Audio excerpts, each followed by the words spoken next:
Meanwhile, back here at home, investigators say now that the wife of the Orlando gunman was in fact communicating with her husband during the attack this past Sunday. And there is now evidence that Noor Salman may have helped Omar Mateen with some of the planning. She is said to be cooperating with investigators, but could face charges. Our Jeff Pegues is tracking the investigation and has been all week from Washington. So, Jeff, first, with regard to this probe now into Salman, what is the latest? Well, the focus on that text, there was communication between the two during the mass shooting, and that's interesting. It's a very important piece of evidence as investigators look at the total picture of what was happening, not only during the mass shooting, but in the weeks, months, and days leading up to it. Frankly, they're trying to put together a picture not only of Omar Mateen, the killer, but also his wife. What was she doing? Was she complicit in this?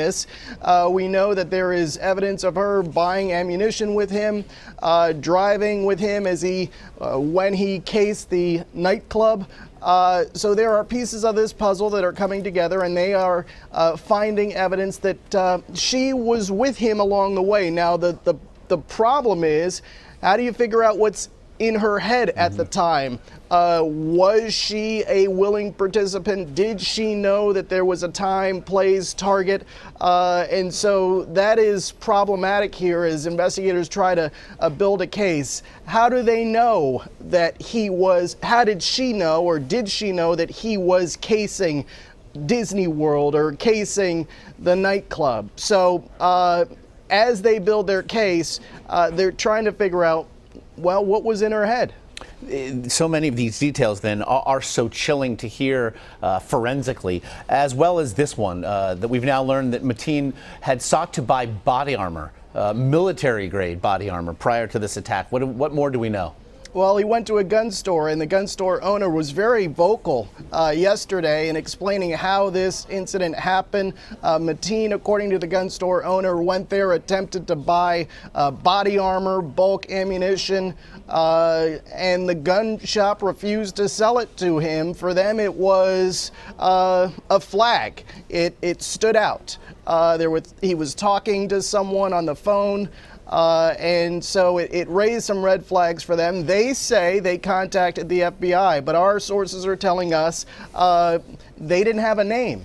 They didn't have video. We're told the video was erased, so there was really very little for the FBI to go on. If it is true that they contacted the FBI, and the owner of the gun store insists that they flag this person to the FBI. And Jeff, another day did bring a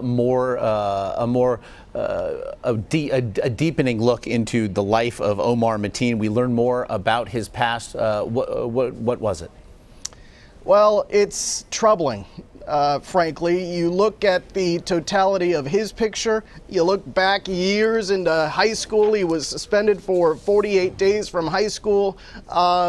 There are just signs of erratic behavior at an early age. And then that continues. And Josh, of course, you've heard now about the Facebook posts, the posts that were made before and during the mass shooting.